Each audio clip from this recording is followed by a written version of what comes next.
Hello, this is Joanna Key, and this is Tea with Key, which is who I am. I'm a professional script reader, writer, actor, and producer. Thank you for joining me today, whether you're watching this live or you are seeing this afterwards. I'm really happy that you're joining me today because we're talking about something that is really right at the forefront of my mind right now because I'm in pre-production about to shoot a film. We will be talking about finding crew for an ultra low budget film. And I just started to use some more new technology. All of this stuff is really cool with, streaming live and everything. And so I tried the little, if you saw the little whatever banner thing in the beginning of the show, I tried putting that up first, and I think that went well.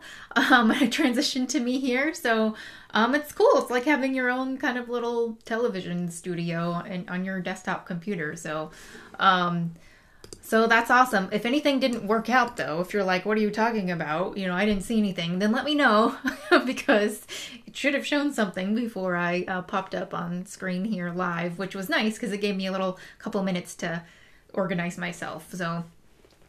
So again, welcome to Tea with Key.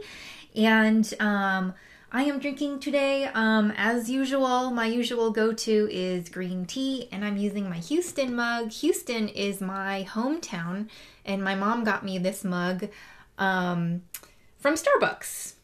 So I like how they have those. They have these big mugs that are individual for each city, and I really like those. So this is one that my mom got me because that's where I grew up. So it reminds me of her, and it reminds me of my hometown, and I get to drink it. So, hello, I saw somebody joined. Feel free to say hi if you join, and if not, that's okay too. We're going to be talking about, like I said, finding a crew for an ultra-low budget film today. And as always, if there's any technical issues, please let me know in the comments. If you can't hear me, if it sounds strange, if I go weird, the video goes weird, let me know. And as always, feel free to leave your comments or questions, and I will get to them. Just remember there's a 20 or 30 second delay, so if you ask me a question, I might not get to it for a little bit just because there's a little bit of a delay there. So, like I said, I am, what's going on with me, I am gearing up for shooting this weekend. We are shooting a short female empowerment film. It is written, directed, produced by, and starring diverse women, which I'm very excited about. That's why I wanted to be involved. It is written and directed by Miss Sylvia Ray. The project is called A Period Piece. Let me see if I can link it here in the comments. I think I can do it. There we go. There we go. So no, I just put the Facebook page in the comments if you want to go click there, if you want to follow what we're doing, and because I'll be going live from set, you want to see us on there, and so that'll be fun. We'll be shooting Friday and Saturday, and so because of that, my mind has just totally been on crewing up and getting our team together for this film. And I've had some experiences that just reminded me of certain things that I've been through, whenever I've crewed up for a film. And I thought it would be really valuable to share because it's not something that I've actually seen talked about very much, crewing up, particularly for a low budget project. So I'm going to talk about some of the things that I've seen, some of the stuff I've been through lately in finding a crew. And so that's why we're going to be discussing it because it's fresh on my mind, and we're actually just finalized our last crew member today. So yay! So we are fully crewed up for this weekend for shooting. We're going to be shooting in Barstow, California, which is a couple hours outside of LA. Our writer-director Sylvia Ray is from there, so that's why we're shooting there.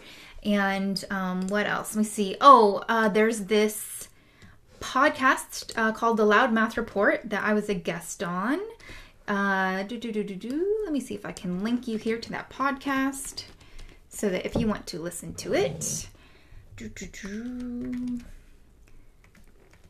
think that's it. Sorry, technical stuff. The Loudmouth report. There we go. There we go. So this, the Loudmouth Report, I was a guest on there. If you want to hear the podcast, they just released it.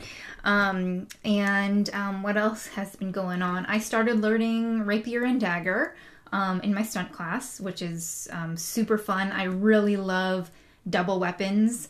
I know I don't know, it's just so cool to use both sides of your body. It's a whole different thing to learn than just using, a single weapon, a broadsword, or just a cutlass all by itself.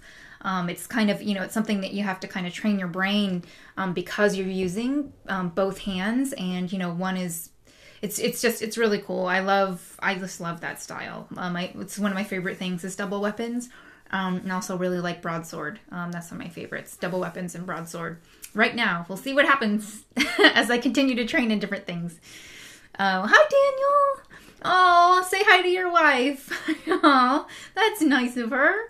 And I've also, I started being a screener for a film festival. I'm not sure if I'm allowed to say which one. I don't think I am yet. So I will just stay mum about that right now. But it's been a really cool experience to do that and just see all of the cool things that people create, see how, they present themselves to the festival, and also just how, what they're judged on, seeing it on the other end where I'm seeing all of the different submissions and, evaluating them, which is really, my experience as a script reader kind of plays into that really well. So that's been really cool. I started to do that. And then I also have a really cool, exciting announcement. I am starting to be a monthly contributor to Miss in the Biz. So if you don't know what Miss in the Biz is, it's a resource, exactly what it sounds like. I was started by Helena Santos, and it's for women in the entertainment industry. And so they're starting, actually in a couple days, they're going to be launching all of these new articles, and it's all information it's not just for women in the industry, but it's all written by women in the industry, but it's really valuable information for anybody. They also link to different crew lists and resources if you want to hire a woman that's in the industry. And so I'm going to be writing a monthly column for them called Secrets from a Script Reader. And let me see if I can link to Miss in the Biz. Right, I think they have a Facebook page. I'm not finding it yet. Well, I'll post it on here afterwards then. So when that comes out, my first article will come out in July, and I'll of course let you guys know when that's out. So that's what's happening with me, other than also crewing up for my film right now. And so I want to go ahead and just start talking about the topic. And if you already have questions, I already had some people send me in some questions before I even, went live. And so I'm going to be addressing that. And if you have any, either while you're watching this live right now, or even if you're watching this afterwards, I always monitor the comments. So feel free to pop it in there. And if for some reason, you feel like you would rather email me, then that's totally cool too. Here is my email, teawithkey@gmail.com, if you'd like to contact me. So let's talk about finding crew for an ultra low budget film. And now I actually did specifically use that wording for a reason, finding crew, rather than hiring crew for an ultra low budget film. Because I feel like it's much more about finding your team than hiring your team. You are an employer. Anytime you are functioning as a producer in that capacity, you must understand that you are an employer and you are held to employment laws and all of that. But I don't like thinking of it that way, because I very much feel like whenever I'm in a producer role and I am putting a crew together, I'm finding my people. That's how I think of it. Especially and particularly for an ultra low budget project. So when you're doing an ultra low budget film, typically it's going to be a small crew. You're going to have a smaller crew because you have a smaller budget, and you have to find the people that are going to fit that crew the best, so that, most people are going to be wearing multiple hats. Some people won't. but really putting together that team and like I said, finding your people. This is a topic that I was actually a little bit nervous to talk about because I feel like there's a little bit of controversy around it. Hiring crew, finding crew for a low budget project. One of the first questions actually that I got, and I have my notebook here, so if you see me looking down, that's what I'm doing. Somebody actually, they just said, how do you hire crew on 0 to low budget productions? Well, that is a very, very good question. So I'm not going to talk about specific rates, but I am going to address how you do this. So first of all, what I want to say is that everybody starts somewhere. Everybody starts somewhere in every single industry. It doesn't matter if it's the entertainment industry, it's everywhere. People do internships, people go and they work, they start at the bottom and they work their way up. Some people, when they're starting their business, they can't pay their workers as much as they can. Some people even have to lower the amount of pay that they end up working or offering their employees because they go through some hardships. In order to keep going, they have to lower the amount of pay. So, what I'm talking about isn't actually really specifically for this, the entertainment industry, although I'm talking about the entertainment industry. And I want to bring it out to that to help bring a broader perspective to the idea of not paying people or paying people on a low budget, paying a lower rate. And there's some things that are a little bit different, in the industry for us. So, there's so many things I could talk about. One of the first things I want to talk about is actually something that a couple people brought up. Jeff and John brought up with me asking questions before my Facebook Live, and that is about the strength of your script. So I'm going to be talking about different ways that you can find crew, where you can find crew, and also some kind of controversial things that have come up for me in this process. So first of all, I want to talk about the strength of your script because that's important. I already talked about it. I touched on the topic in one of my previous episodes that was about 5 things that helped my film be a success. So I will link that in the comments after the show if you want to watch that video and see what I said on it then. But one of the reasons why I was able to find a good team, or have been able to find a good team in the past, is because of the strength of my script. People always want to work on something good. People want to work on a good project, and a good project starts with a well-written script. It's kind of like when when an investor is looking to invest in something, they look at the history of the company, they look at the history of the people that are involved, what are our chances of coming out with the best outcome, with me having a good return on my investment. So a script is one of the big indicators in the beginning, before any of the work is done, of how well the project will fare. So if I get a script and I really like it, that's already it's already, you're starting off on a good foot, because a good script lays a solid foundation for everybody to launch from. The actors, the director, everybody, every department. It's the foundation for a good project. It always is. It doesn't matter what budget it is. If you have an ultra low budget, it's harder to find a good script. It's hard to find a good script in the first place. So first of all, when you have a good script, but also I want to say the topic of your script and what your script involves can help attract a crew that might work for less than their usual rate.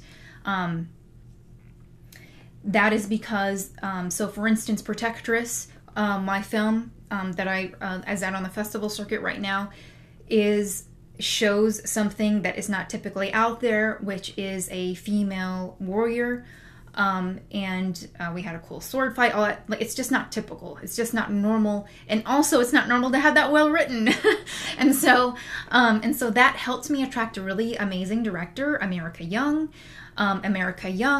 Then she had connections with other people. So another way to find crew is when you find good people, it's networking. It's networking. Every industry, it's a people business. people know people, and they help to attract other people onto the project. So because somebody knew America was working on my project, then we got other people involved. So, finding good key players, I want to say the first thing that my opinion is it comes down to a good script, but that for me goes for any project at all. So, and I want to address the other, I feel like, kind of elephant in the room that doesn't get talked about. So I talked about, a good script could help attract people to the project that might work for a lower rate. Okay, so I feel nervous talking about it because I know it's controversial. Nobody wants to pay. I shouldn't say nobody. A good producer, a good person to work with, never wants to pay you less than you're worth. I hate not being able to pay people a full rate. I want to pay people a full rate. As a producer, of course, and you have to be aware, if you're a crew member or just as a producer, whatever, there are people out there that are trying to screw people because they're selfish, they're not understanding, that this is really a team effort. Me as a producer, when I am offering a position on a low budget project, I never, ever, ever am consciously like, oh, let's see how low of a rate I can get them for. It's always about what serves the project, and what can fit. So what I've encountered is that there's definitely some crew, and that's just crew. It's just people that are jaded in the industry because they've been taken advantage of. They've been taken advantage of and been exploited. And it's unfortunate. And what happens then is when you're hiring crew, you can run into some very jaded people, some very angry people. And it's just like in anything in life, people will find a way to take out their issues with you, and it doesn't have anything to do with you. It might do, some experience they had in the past, whatever it is. And that is one of the things that I want you to be aware of. If you're interested in producing a ultra low budget project, you are trying to hire a crew that is working for less than they are really worth, monetarily, what their going rate usually is, you will encounter, I just expect to encounter people that will not be happy with you, and you will, and to get grief about it. Even now, for me, it helps to already know that that's going to happen. But it still sucks. It still sucks to be on the receiving end of that energy. And I feel like as a good producer, you just need to be aware that is going to happen. And also just let yourself feel. And honestly, when I let myself feel about that, about the crappy energy that comes at me, then I can feel that I really don't want to work with that person. Because even if I could pay a higher amount, I would never want to work with somebody who would take out their anger on somebody that way. So it actually kind of helps you eliminate people.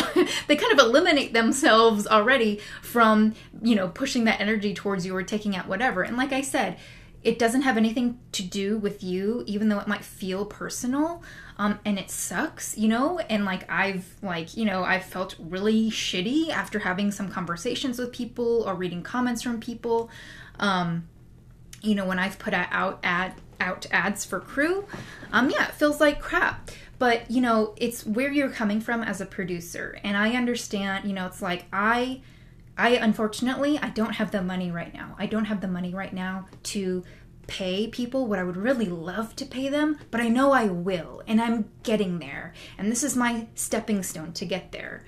And so as long as you know in your heart, that you're not coming from that place, people might interpret it, as you're trying to screw them or you're trying to exploit them. As long as you're very conscious of that, that you're consciously offering a rate that is below normal. You just, what do they call it? I don't shake the haters off. I don't know. I shouldn't have said that. I don't talk that way. But that's what it's like. You get people that just kind of, I wrote this tweet the other day. There will always be somebody out there that does not think that you should be doing what you're doing, or that they think you're doing it the wrong way. There always, always, always will be people out there. It doesn't matter what you do. It doesn't matter what budget you're at. There is always going to be somebody that is going to criticize you, and it doesn't have anything to do necessarily with you. And so I feel like, especially as a producer, you're not only taking on the risk when you're producing a project, you're taking on the entire thing. You're seeing it through to the end, whatever, the final product of this, wherever it ends up, it's all on you. And also what is on you is all of that negative energy that comes towards the project. So I don't think that all producers understand that or expect that. And so that's something I wanted to cover, especially when it comes to an ultra low budget project, because people will not be happy that you're doing what you're doing. But also, I just need a drink. There will be people that are happy that you're doing what you're doing, and those are the people that you're trying to find. And so that's why I say, that's why I titled this Finding a Crew on an Ultra Low Budget Film. So let me talk about the type of ads that I put out so that you can understand how I find crew for my projects. And it's not like this is the golden rule or anything, but this is what I do, because my whole goal is to find the people that I want to work with that are passionate about the same things that I am. And that I can, kind of build my team and bring them with me as I go on to do other things. I would always prefer to have somebody on my set that is, maybe they're not the most experienced, maybe they don't have all of the gear that we need, but if they have a fantastic attitude and they are gung-ho and they are willing to do whatever, they have no ego, they're just there to learn, that is so much more desirable than somebody who has tons of experience, has all the equipment in the world, and has a bad attitude. Because whenever you're working on a film, it is always a team sport. Team sport means that you can't be thinking of yourself or thinking that you are better than anyone else. So what you don't want somebody on your set is somebody that feels like they're doing a favor to you. Even if that person has all of the equipment that you need, if there is a certain attitude there, even if they're willing to work for a low rate, if you are feeling something in your gut, it's ego. It's total ego, and it will affect you and your entire crew. So when I am putting out my ads, as a producer, you always need to make sure that it is stated clearly, this is a low budget project, clearly. And at that point, people will be aware, okay, I'm not going to be getting paid that much. They're going to be aware what type of project this is. The other thing that I like to put out there is, because I am producing on a lower budget, I like to put in there what the hook is for my project, if you want to say, like, what my passion is for a project. So for example, on Protectress. On Protectress, I would put a Xena-inspired female empowerment project, fantasy action. Very clear what kind of project this is. And guess what? I found other people that were really passionate about that. People that were really excited about that. And those are the kind of people that you want on your set. Those are the people that might work for less than their normal rate because they might have had a hard time finding a project like that.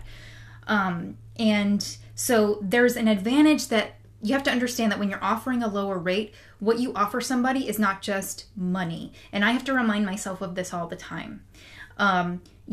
We get so stuck on, I can only do this if I have this amount of money, or people will only want to work with me if I offer this much. And yes, it's true. If you offer a lower amount of money, then you're not going to have the same pool of talent as if you had a higher budget. That's just true.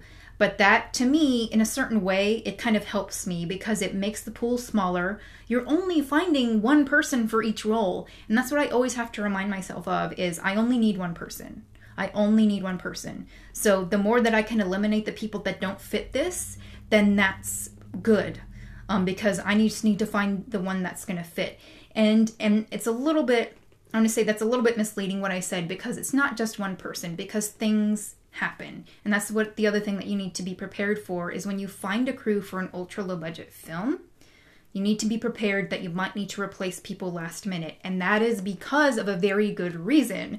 And that is because you might have somebody that is a pro, they have all the gear you need, or you just love them as a person, whatever, on your set, and you're, locked in, and then all of a sudden they get some other job.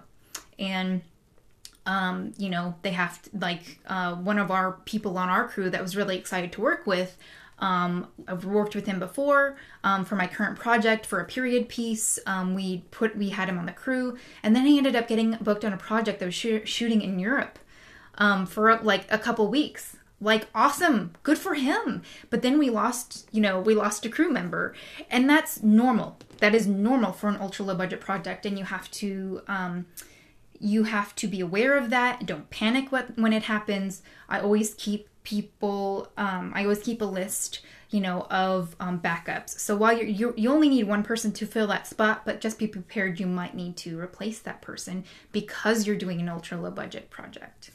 So I see Daniel has a comment. When you choose to go to McDonald's to eat, you know ahead of time what to expect.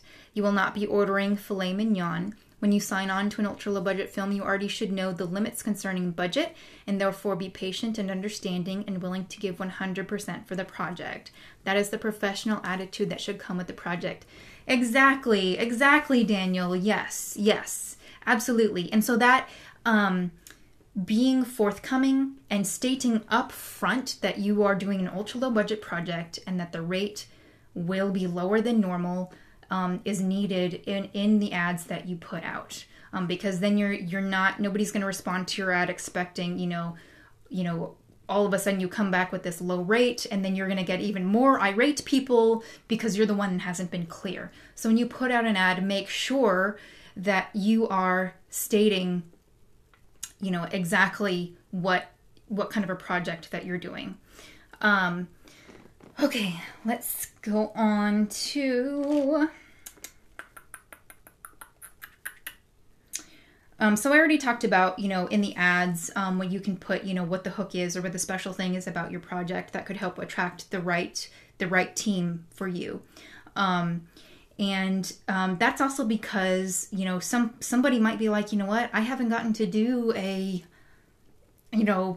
romantic comedy set in the 1900s, whatever, if that's your thing, if that's your project, we were doing a romantic comedy in the 1900s, somebody's like, oh, cool, like, I've been wanting to do that, and they just haven't been able to do that, or they haven't been able to, they want something like that for their reel. So again, I'm going to talk about, there's other forms of compensation that you're offering as a producer that are not just monetary. Monetary is one form of compensation. Experience is another form of compensation. Credit is another form of compensation.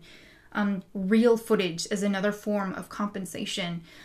So, all of those things are just for you to consider and not just get so stuck on the money aspect of it. Because like I said, in any career field, in any industry, you have to start somewhere. And so this is the other thing that I want to say is that you can't expect that you will get people on your set, that every crew position that you're going to fill, you are going to have the most experienced people with the best gear.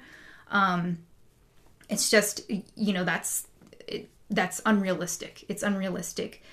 You can fill crew positions with students that are looking to build up their resumes, the people that are looking for experience.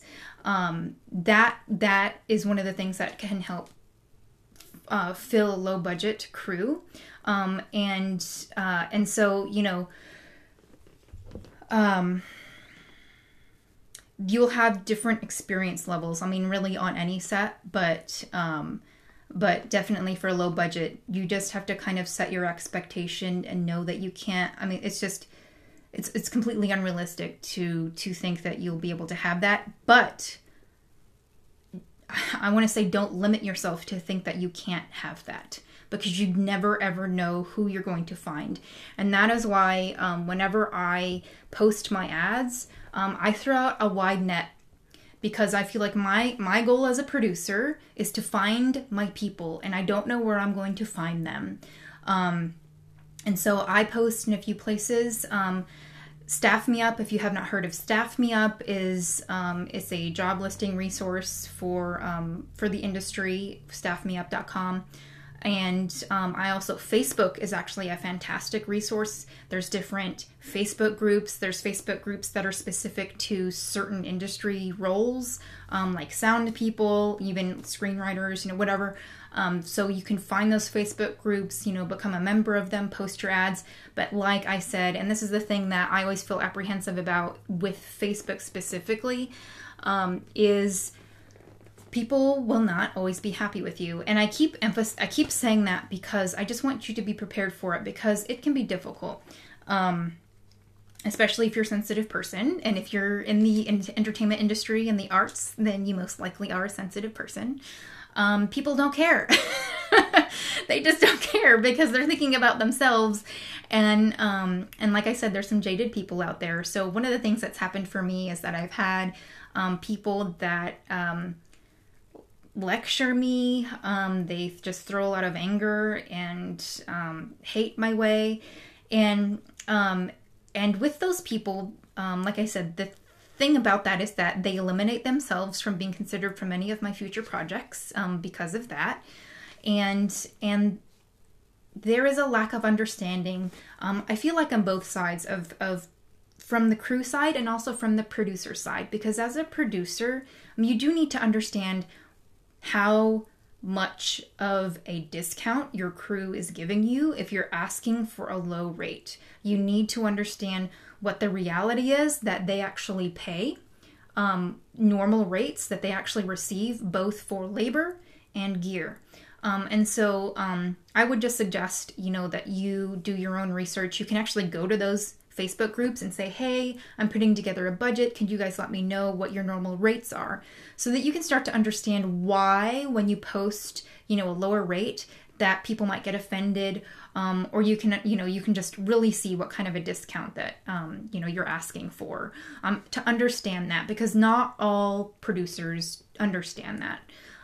And the other thing is that as, on the producer side, what I really see, which is not understood, is from crew at times, is why a low budget project is being made, and that nobody's actually, I'm not trying to screw anybody, or, everyone that I've ever known, every filmmaker that I've ever worked with or I'm connected with, I've never met somebody who's consciously trying to screw somebody. Yes, those people are out there. But, the purpose of a low budget project, there could be many different reasons. And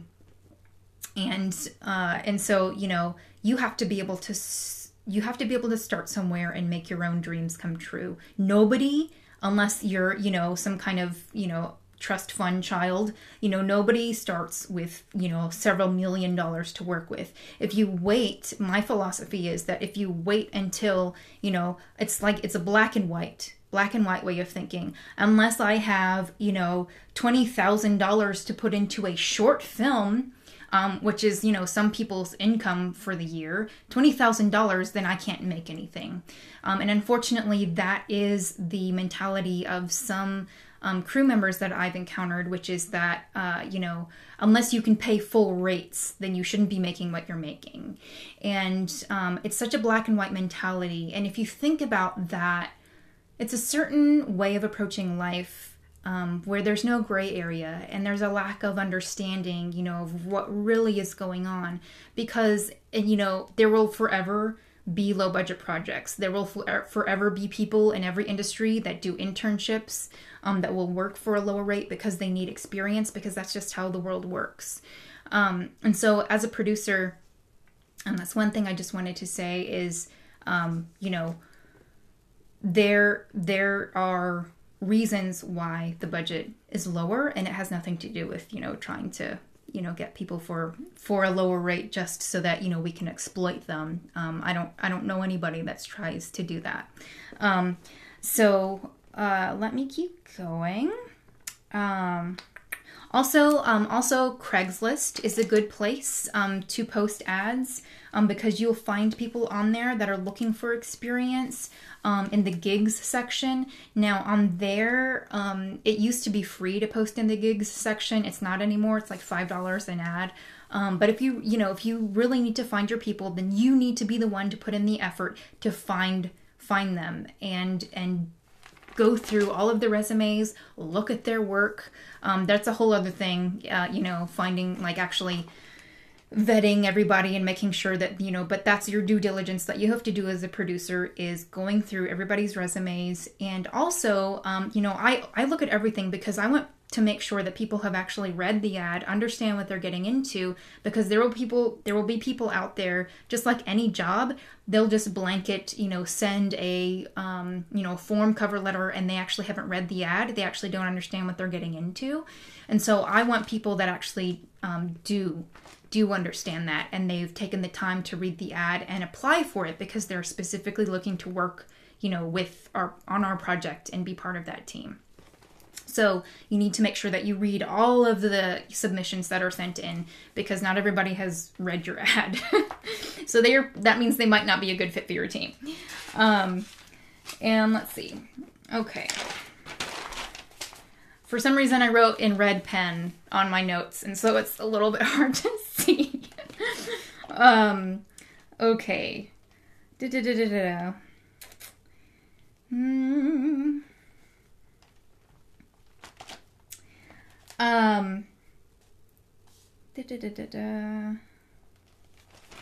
I talked about places that I've found talent.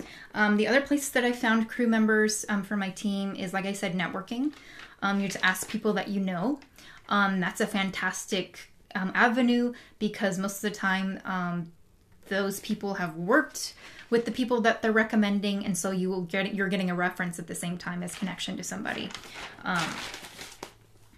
And like I said, you need people that are going to support you and support the project to make it successful. I was working on a set. There was a set I was working on this year, and I really, I was part of the crew.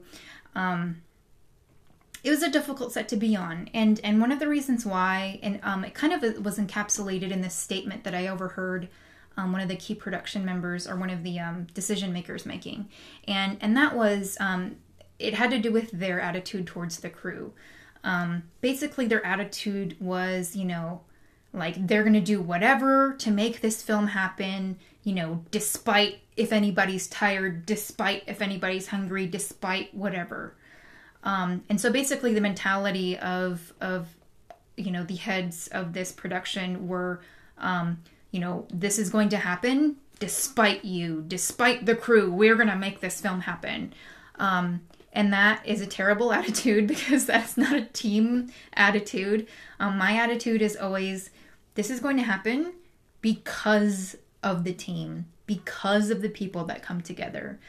It would not happen otherwise.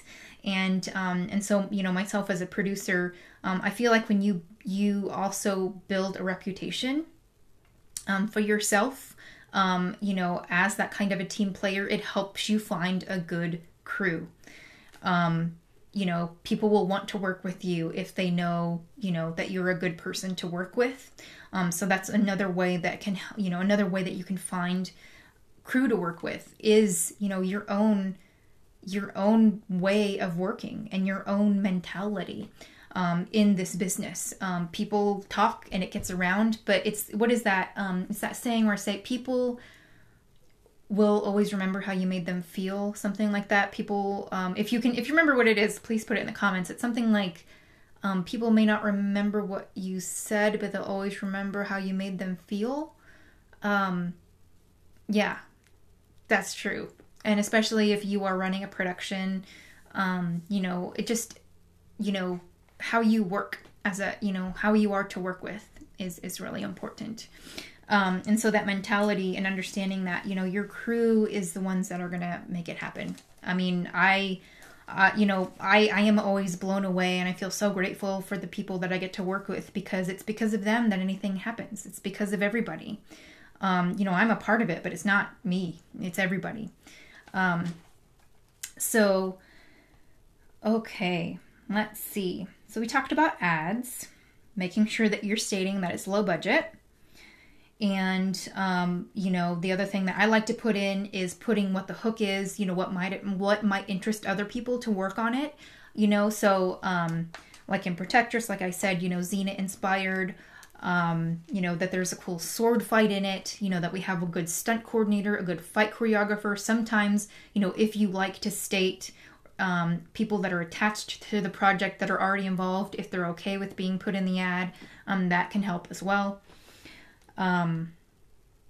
Some people, you might see ads out there that are like, we have an award-winning whatever attached, they may not say the name, but they'll say, we have our director has gone to Cannes, 3 times. Those kind of things can help attract a crew to the project. Our script has already won such and such award. It's being made by an award-winning filmmaker. Those kind of things can lend more credibility to your film, so people understand it's not just, amateur hour. You are a credible team that's trying to get something done. And these are the people that are involved, So, so that's something else that can help. And let me just see here.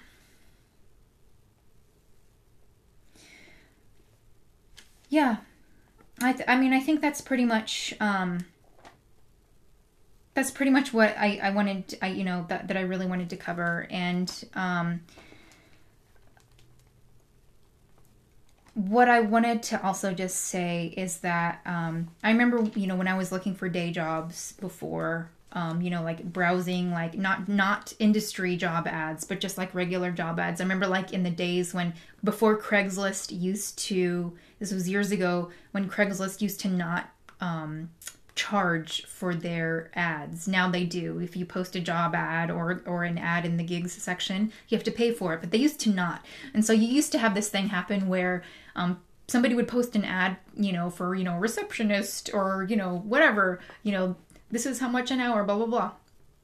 And then you would get somebody who posts an ad replying to that ad, and, it says regarding receptionist position, and then they write this rant, in their the body of the ad. I don't know if you've seen one of those before. Let me know if you have. But those were always funny to me, and also, fascinating in a certain way, because I was like, wow, somebody really took the time to respond to this for whatever reason. And those people that take that time to focus on the negative, as a producer, for me, it tells me something about their mentality, and that's important. Because that's part of how I assess who I want to be on my team. It's not just your experience, it's not just your skills, it's who you are as a person, which I've had to learn is it's as important as the experience and the skills and the equipment that somebody brings with them is who they are as a person and their attitude, their personality. Approaching life as somebody who, is always focusing on the negative and talks down to people, that's not something that you should have on set. Oh, hi, Guy. Saw you joined.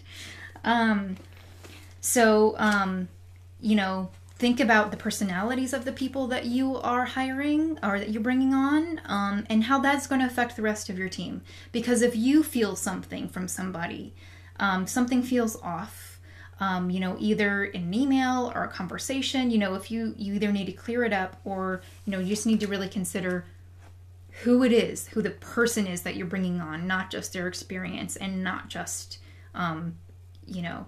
the credits they have and the gear that they're bringing with him. Because it doesn't matter if they have all the amazing gear in the world. If this person can't work on a team, then you're not even going to be able to utilize everything that they really have to offer, because they're not in a place to be able to offer it. So that's it, you guys. That's all I wanted to say on this topic. I don't know if this is a great time if anybody has any questions about it, or if you want to make any comments about it. Crewing up is, it's both exciting for me and I get really nervous about it, because it's always like, okay, obviously you have to have a deadline, to We're filming this weekend, for example, we've got to find somebody, by the time we shoot. And sometimes, that can happen at the last second. I've learned to listen to my gut. If there's something that I feel is off with someone, or whatever it might be. And I always have a conversation with whoever I'm might be bringing on to the crew before deciding on anyone, because I want to talk to the person. I want to know who they are. I don't just want to know what their gear list is. I want to know, is this somebody that I want to be spending, time with? Is this somebody I would want the rest of my crew to be spending time with? Because I kind of see myself as, I don't know if mother hen is the best thing, but I'm taking care of everybody on the crew as a producer. And if I introduce somebody into that environment, that's detrimental. It's not just detrimental to everybody. It's detrimental then to the project, and then you're not serving the project as a whole. So that's my spiel. I feel like I'm forgetting something just because this has been on my mind for several days. And one of the best things that happens is whenever you post ads out there, and you find really amazing people to work with, or you just find people that are really interested in your project and they're excited to work with you. They may not be the best fit for you, but that you're like, wow, it kind of it helps you. Because that certainly has happened as well. But I've gotten people that are like, yes, this is so cool. I'd love to be a part of this, even if, they don't even know how they want to be involved. That's part of finding your people. So, when you're finding a crew for your film, it's also kind of, finding those people that are fans of what you're doing that you might want to work with later, even if it's not, the current project that you're crewing up. Always being open to that, always being open to whatever is out there. So, my throat is always dry at the end of my Tea with Keys. I don't think I talk so much because there's nobody else talking, so I can't, there's nobody for me to respond to other than if you guys leave a comment. Yeah, so that's it. If nobody has any questions, like I said, we're shooting this weekend. We're shooting on Friday and Saturday. It's a short film. I'm excited about it. One of the reasons why I'm excited about it is that it is on a subject that is rarely touched upon, and that is it's about women's periods. And even saying that out loud, I know that makes people uncomfortable. And I feel like that's part of the reason why we need to make it. First of all, it's an experience that, women have. I mean, it's not, abnormal. And we rarely get to see it portrayed, but particularly portrayed in a positive light. And so that's why one of the reasons why I really wanted to be involved with this project. And we have 2 Latina stars, which I'm excited about that. We have a diverse crew.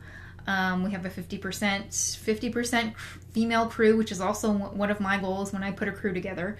I want to work on a set where women are involved in the back, in front of camera, and also behind camera.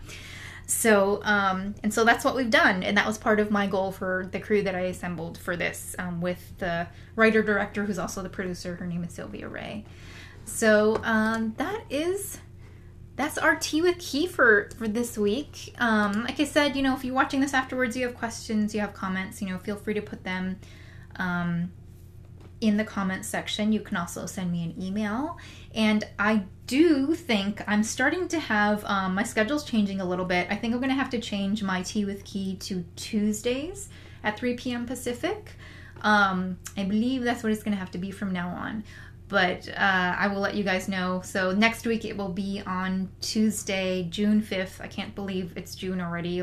Half the year is gone. How did that happen? So look out for Tea with Key next week, Tuesday, June 5th at 3 p.m. Pacific.